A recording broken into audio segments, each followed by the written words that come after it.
پانی پی لیا۔ تو آقا علیہ الصلوۃ والسلام کو دیکھ کر حضور کے عاشقوں نے بھی روزہ توڑ دیا۔ بھائی حضور ہی تو دین ہے، حضور ہی تو شریعت ہے۔ آقا علیہ الصلوۃ والسلام کو بتایا گیا حضور کچھ لوگ ہیں جنہوں نے روزہ نہیں توڑا، انہوں نے کہا جی ہمارا روزہ ہے، ہم روزہ نہیں توڑتے۔ سمجھ آگے کہ نہیں آگے؟ انہوں آخیا دین ساڑھے کول ہے، ہمیں دین کا زیادہ پتہ ہے۔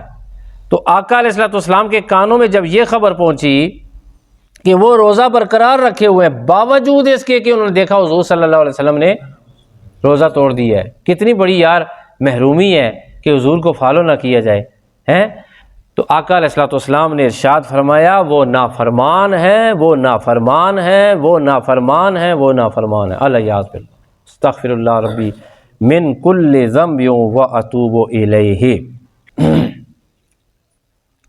اعوذ باللہ من الشیطان الرجیم، بسم اللہ الرحمن الرحیم۔ درود شریف۔ اللہم صلی علی سیدنا و مولانا محمد وعلی آل سیدنا و مولانا محمد وبارک وسلم وصلی علیہ۔ حاضرین و ناظرین اور سامعین، دورہ تفسیر القرآن پارہ نمبر 17 رکوع نمبر 17 سورہ حج آیت نمبر 78۔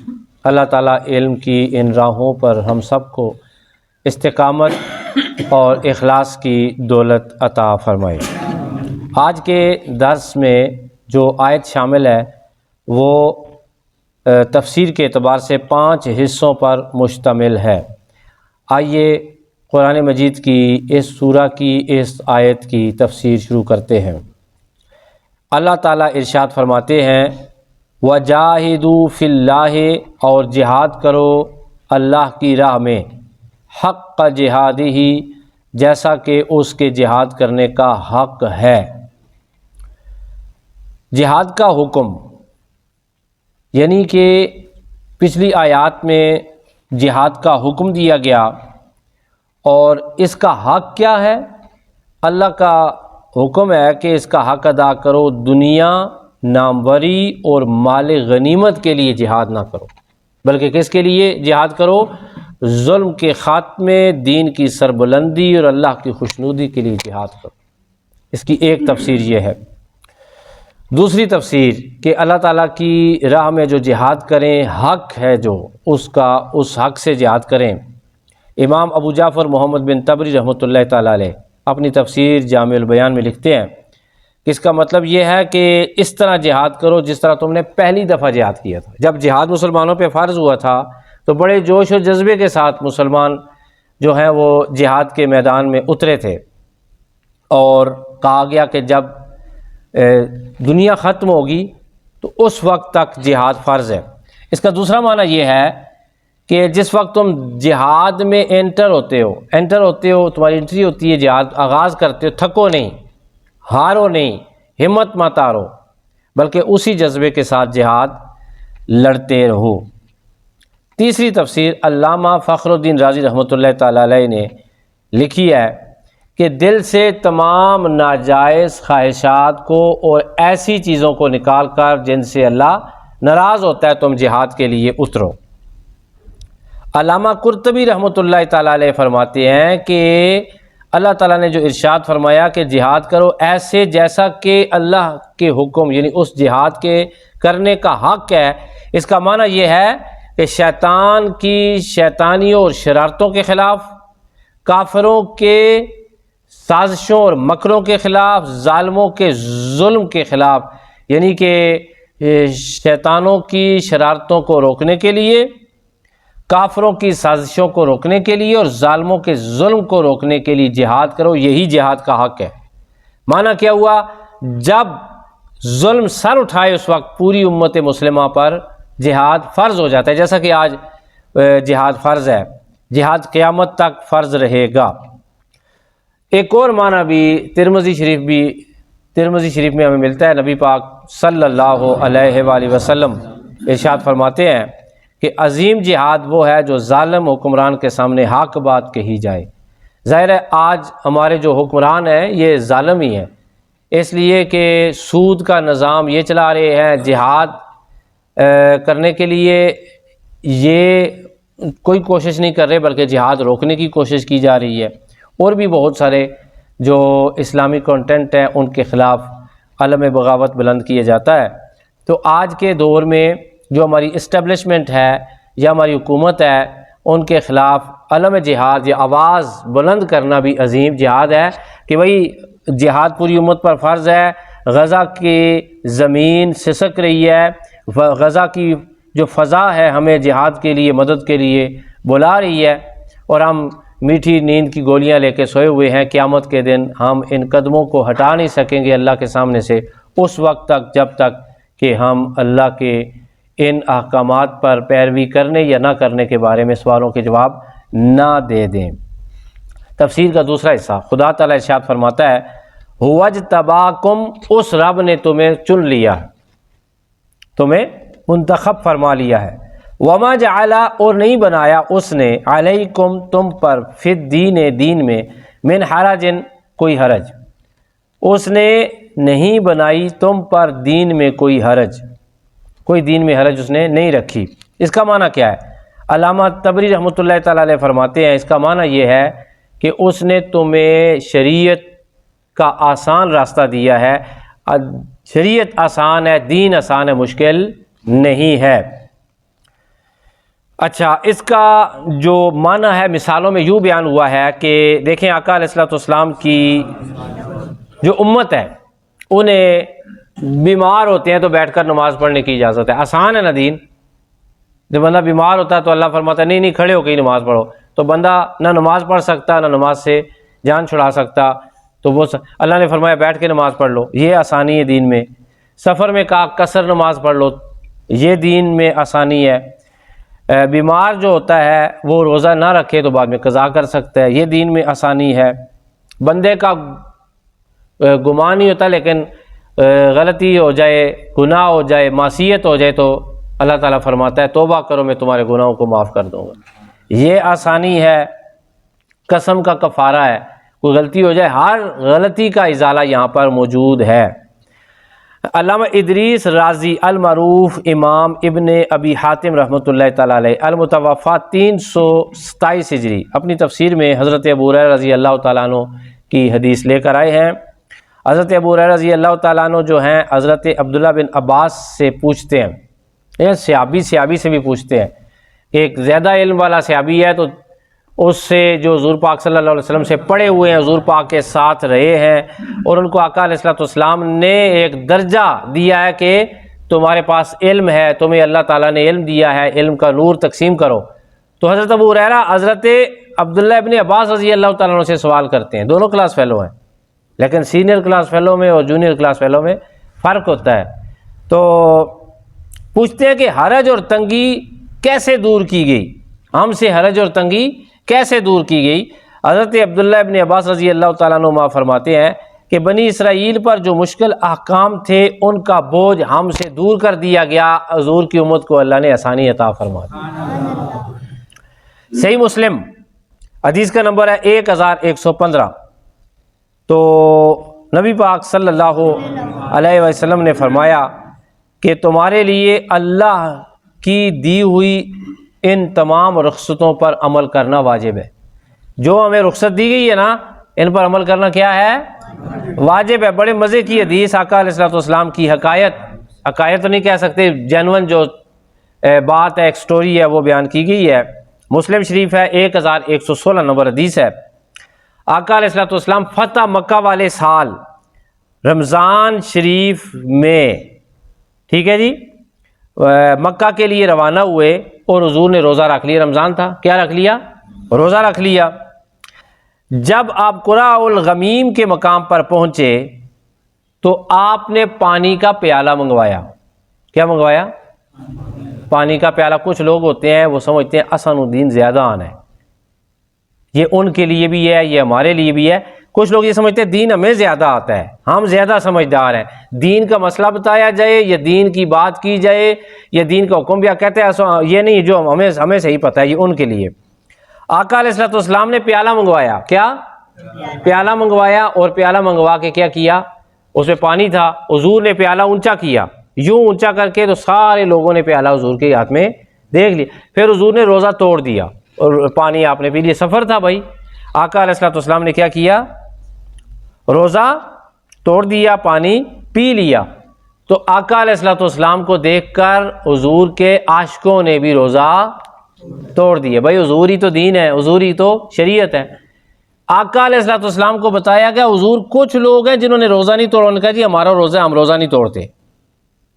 سمجھ آگے کہ نہیں آگے؟ انہوں آخیا دین ساڑھے کول ہے، ہمیں دین کا زیادہ پتہ ہے. تو آقا علیہ الصلوۃ والسلام کے کانوں میں جب یہ خبر پہنچی کہ وہ روزہ برقرار رکھے ہوئے ہیں باوجود اس کے کہ انہوں نے دیکھا حضور صلی اللہ علیہ وسلم نے روزہ توڑ دیا ہے، کتنی بڑی یار محرومی ہے کہ حضور کو فالو نہ کیا جائے ہیں. تو آقا علیہ الصلوۃ والسلام نے ارشاد فرمایا وہ نافرمان ہے، وہ نافرمان ہے، وہ نافرمان ہے، وہ نافرمان ہے. الیاذ باللہ. استغفر اللہ ربی من کل ذنب واتوب الیہ. بخاری شریف کی ایک حدیث آپ کی خدمت میں آخر میں اس تفسیر کے دوسرے پہلو کی خدمت میں بیان کرنا چاہوں گا. آقا علیہ الصلوۃ والسلام نے فرمایا کہ آسان احکام بیان کرو. امت کے علماء کے لیے کہا کہ تسی اوکھا دین نہ بیان کریا کرو، آسان بیان کریں. حضور نے فرمایا لوگوں کے لیے کیا کرو؟ آسانی کا راستہ اختیار کرو، لوگوں کو بتاؤ، ان کو مشکل میں نہ ڈالو. پھر کہا لوگوں کو پرسکون رکھو، انہیں متنفر نہ کرو. آقا علیہ الصلوۃ والسلام کی بارگاہ میں شکایت کی گئی کہ فلاں صحابی نماز لمبی پڑھاتے ہیں. حضور پاک صلی اللہ علیہ وسلم نے بلا کے غصہ فرمایا کہ تم لوگوں کو پیچھے سے نماز سے جو ہے متنفر کرتے ہو. لوگ بوڑھے بھی ہوتے ہیں، بیمار بھی ہوتے ہیں، کمزور بھی ہوتے ہیں، مزدور تھکے ہوئے بھی ہوتے ہیں. سب کا خیال رکھ کے آرام سے پرسکون ہو کے ایک بیلنس نماز پڑھایا کرو. تو نبی پاک صلی اللہ علیہ وسلم نے بھی دین داروں کو بتایا کہ تم اپنے ماننے والوں کو بھی جو ہے وہ آسانی والا راستہ دو. یہ حدیث ہے بخاری شریف میں. تو کیا تھا جی آیت میں کیا حکم تھا؟ وَاجْتَبَاكُمْ وَمَا جَعَلَ عَلَيْكُمْ فِي الدِّينِ مِنْ حَرَجٍ، کہ اس نے تمہیں منتخب فرما لیا ہے. کیسے؟ کہ اس نے عیسیٰ علیہ السلام کی امت بھی پیدا کی، اس نے موسیٰ علیہ السلام کی امت بھی پیدا کی، اس نے ادریس علیہ السلام کی امت بھی پیدا کی، اس نے شیس علیہ السلام کی امت بھی پیدا کی، اس نے آدم علیہ السلام کی امت بھی پیدا کی. اور تم کتنے خوش نصیب ہو، تمہیں اللہ نے منتخب کر کے اپنے پیارے حبیب کا امتی بنا دیا. کتنی یار پیاری بات ہے. حضور کے دین کو اللہ نے بڑی آسانی عطا فرمائی. اب تیسرا حصہ اس آیت کا خدا تعالیٰ ارشاد فرماتا ہے ملت ابیکم ابراہیم، یہی تمہارے باپ ابراہیم علیہ السلام کا دین ہے. سوال پیدا ہو سکتا ہے نا کہ جب حضور کا دین، ہم کیا کہتے ہیں دین کس کا ہے، شریعت کس کی ہے؟ نبی پاک صلی اللہ علیہ وسلم کی. اللہ فرما رہا ہے ملت ابیکم ابراہیم، یہی تمہارے باپ ابراہیم کا دین ہے. اس کی تفسیر بتاتا ہوں. آگے خدا ارشاد فرماتا ہے ہوا سماکم المسلمین، اس نے تمہارا نام مسلمان رکھا. کیا رکھا بھائی؟ مسلمان. ہم کیا ہیں؟ ہمارا نام کس نے رکھا؟ اللہ. سبحان اللہ تو بنتا ہے نا. ہوا سماکم المسلمین، اس رب نے تمہارا نام مسلمان رکھا. من قبل، اس سے پہلے، یعنی پہلے کی کتابوں میں بھی، وفی ھذا، اور اس قرآن میں بھی. اچھا یہ شریعت حضرت ابراہیم علیہ السلام کی ہے. یہ کیوں کہا اللہ تعالیٰ نے؟ اصل میں بات یہ تھی کہ جو عرب تھے نا، سارے جو عرب حضور پاک صلی اللہ علیہ وسلم کے زمانے میں تھے، وہ سارے حضرت ابراہیم علیہ السلام کی اولاد سے تھے. کس سے تھے؟ ابراہیم علیہ السلام کی اولاد سے تھے. اپنے آبا و اجداد کا نام بڑی محبت سے لیتے تھے. کہتے ہمارے آبا میں حضرت ابراہیم علیہ السلام گزرے ہیں. انہیں یہ بھی پتا تھا کہ یہ انہی کی اولاد سے محمد بھی پیدا ہوئے صلی اللہ علیہ وسلم. لیکن وہ حسد کرتے تھے، کہتے تھے جی ہم ابراہیم علیہ السلام کے پیروکار ہیں، ابراہیم علیہ السلام ہمارے آبا و اجداد تھے. ان سے پیار بھی کرتے تھے سارے عرب، اور ان کی اولاد میں سے بھی تھے. تو اللہ تعالیٰ نے انہیں دین کی طرف ترغیب کے لیے کہا کہ تمہارے وہ بزرگ ہیں، تم ان کا دین تو قبول کر لو نا. ان کا دین قبول کرنے سے کیوں گریزاں ہو؟ یہ جو اللہ نے فرمایا جو میرا محمد صلی اللہ علیہ وسلم، میرا نبی جو دین لے کے آیا ہے، یہ ابراہیم علیہ السلام ہی کو دین ہے، یہ انہی کی شریعت ہے، اس کو تم اختیار کر لو. رب تعالیٰ تمہیں دنیا آخرت میں نجات عطا فرما دے. تو اللہ پاک دیکھیں خدا تعالیٰ دین سکھانے کے لیے کتنی خوبصورت مثالیں دے رہا ہے، کتنی نرمی پیدا فرما رہا ہے. کتنا پیار کر رہا ہے ان لوگوں کے ساتھ کہ جو کہتے تھے ہم محمد کو نہیں مانتے ہیں، ابراہیم علیہ السلام کو مانتے ہیں۔ اللہ نے فرمایا تو یہ دین بھی تو حضرت ابراہیم علیہ السلام کا ہے نا، تو یہ اولاد بھی تو حضرت ابراہیم علیہ السلام کی ہے نا، یہ میرا پیارا حبیب جو ہے ان کی دعا کا نتیجہ ہے، ان کو اللہ تعالیٰ نے ان کی اولاد میں پیدا فرمایا ہے۔ تفسیر کا چوتھا حصہ، اللہ تعالیٰ ارشاد فرماتا ہے لِيَكُونَ الرَّسُولُ شَهِيدًا عَلَيْكُمْ، تاکہ یہ رسول تم پر گواہ ہو جائے، وَتَكُونُوا شُهَدَاءَ عَلَى النَّاسِ، اور تم بنی نو انسان پر گواہ ہو جاؤ۔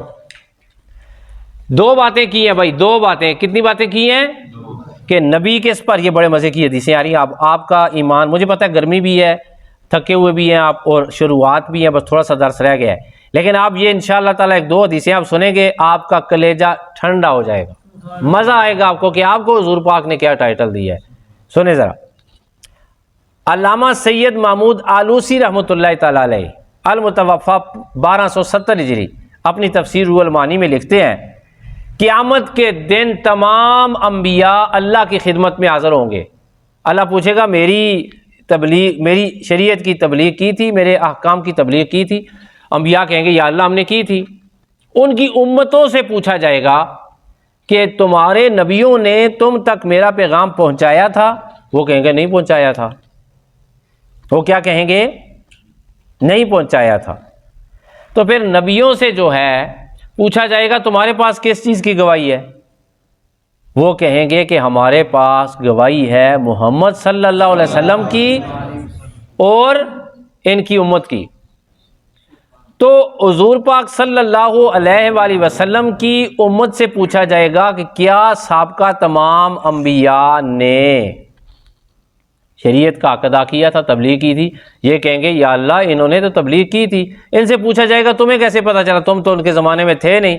یہ کہیں گے یا اللہ تو نے قرآن میں محمد کی زبان سے ہمیں سمجھا دیا تھا، ہم نے تو حضور سے سنا تھا، آمنا و صدقنا، میں یقین ہے کہ تیرا سونا محمد سچ بولتا ہے۔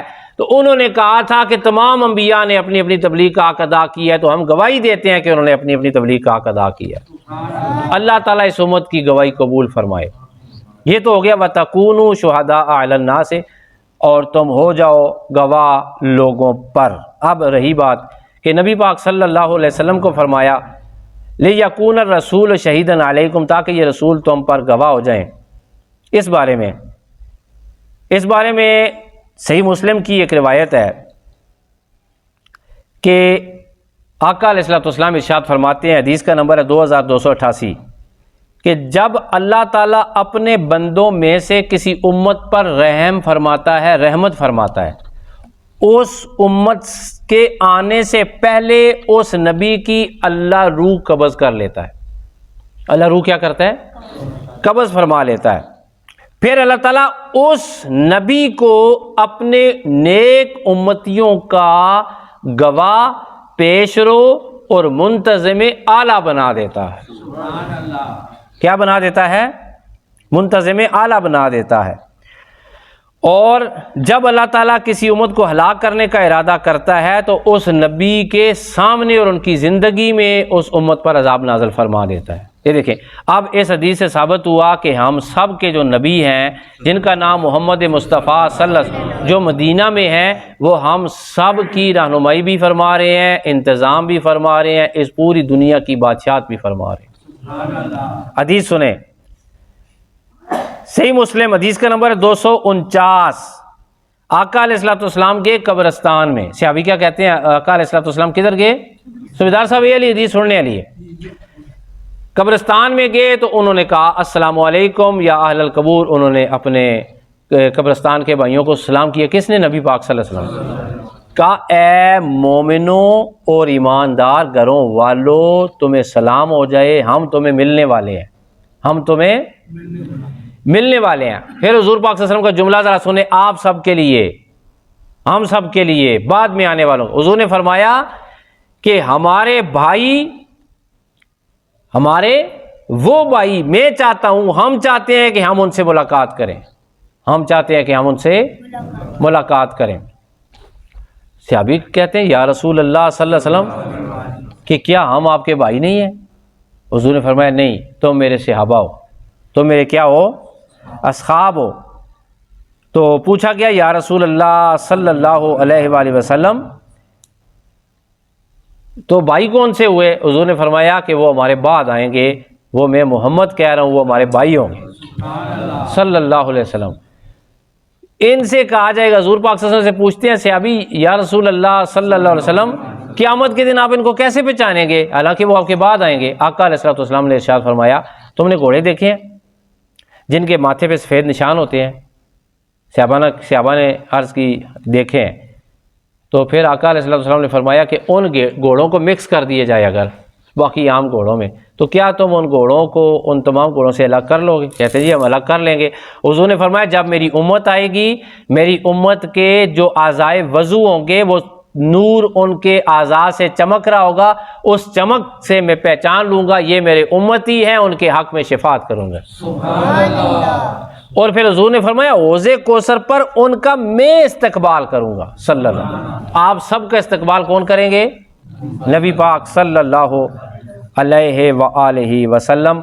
آقا علیہ السلام ارشاد فرما کے حوض کوثر پر یہ سارے مجھے ملیں گے، اور ادھر ایسے لوگ بھی ہوں گے جنہوں نے دین کو بدل دیا تھا، اور پھر ان کو کہا جائے گا دور ہو جاؤ دور ہو جاؤ دور ہو جاؤ، اور ان کو اونٹوں کی طرح ہانک کر دور کر دیا جائے گا۔ انہوں نے کہا کہ تم حضور کی امتی نہیں ہو، ان کو وہاں وہ میرے پاس آنا چاہیں گے لیکن ان لوگوں کو کیا کر دیا جائے گا؟ دور کر دیا جائے گا۔ یہ تو 4 حصے تفسیر کے بیان ہو گئے اس آیت کی مد میں، اور آخری حصہ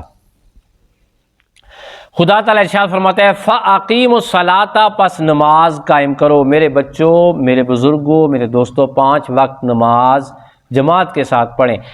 یہ سوال تفسیر میں آج میں نے پڑھا ہے، چونکہ آخری ہم حصہ پڑھ رہے ہیں 5واں حصہ، کہ جہاد کا ذکر ہوا، جہاد کے بعد اسی آیت میں نماز کا ذکر بھی ہو گیا، زکوٰۃ کا ذکر بھی ہوا، اللہ کا دامن تھامنے کا ذکر بھی۔ یہ کیا ہے؟ تو مفسرین اکرام فرماتے ہیں کہ وہ جہاد بھی ہے اور اللہ کے احکام کے اوپر، احکامات کے اوپر عمل کرنا بھی جہاد ہے۔ گویا کہ جو بندہ میدان جنگ میں نہ جا سکے وہ نماز جماعت کے ساتھ، پابندی کے ساتھ، اللہ کے حکم کے مطابق، نبی کی سنت کے مطابق پڑھے گا، رب تعالیٰ اسے بھی شریعت میں جہاد کا ثواب عطا فرمائے گا۔ یہ کہتے ہیں اسی کے ساتھ اس لیے ذکر ہوا فَأَقِیمُوا الصَّلَاةَ پس صحیح ادا کرو نماز، اور دوسرا ترجمہ اور قائم کرو نماز، وَآتُوا الزَّکَاةَ اور دیا کرو زکوٰۃ، وَاعْتَصِمُوا بِاللَّہِ اور مضبوط پکڑ لو اللہ کے دامن رحمت کو، هُوَ مَوْلَاکُمْ وہی تمہارا کارساز ہے، فَنِعْمَ الْمَوْلَىٰ پس وہ بہترین کارساز ہے، وَنِعْمَ النَّصِيرُ اور بہترین مدد فرمانے والا ہے۔ اللہ تعالیٰ اس آیت کی روشنی میں تمام تعلیمات پر ہم سب کو عمل کی توفیق عطا فرمائے۔ وآخر دعوانا الحمدللہ رب العالمین۔